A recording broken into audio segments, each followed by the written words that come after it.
Bana Batwai. Umepita huyo mama wa nini? Jana walipigana. Wale wa malimali.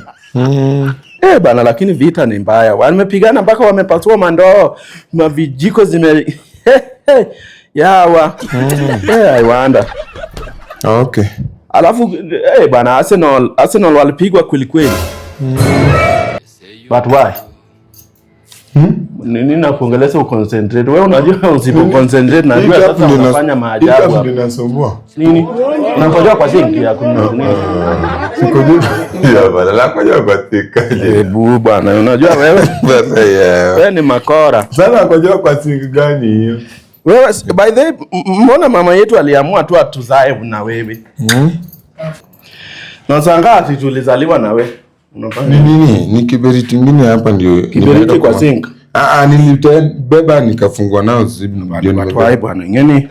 Sana chichiko yetu. Mbona nionyeshe weka mkono hivi. Si ndio hii mkono. Ile mkono nyingine. Balo. Nilijua. Sasa sabuni.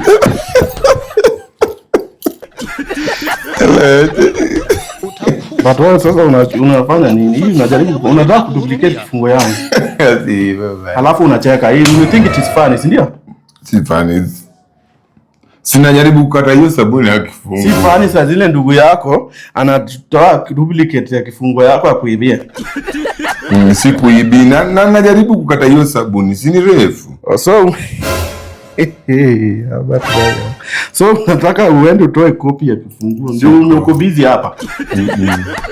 Unajua Batwai hii wizi yako huwezi peleka bati kwingine bali.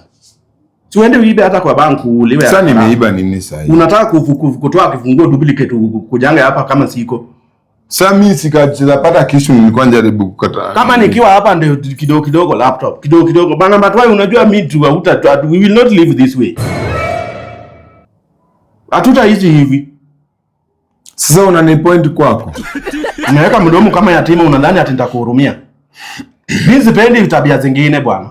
Bana usinipoint kichwa bana. Kwa sababu kifungu moja sasa si kifungu sasa nilikuwa na tatizo ni wanolonga my brother. Awacha hivi. Wala wewe duplicate kifungu naitwa kwala. Basi wacha niende na hiyo. Yaani mimi nakukaribisha kwangu tunapiga story hapa na unaenda wapi? Mimi sina sabuni. Una sabuni nini? Diodi bwana. Utakufa vibaya wewe na kuhurumia. Usiletange hiyo ujinga hapa bwana. Maana you talk, maana ndio hapo fundi dala hii. Tapigia tu madhe.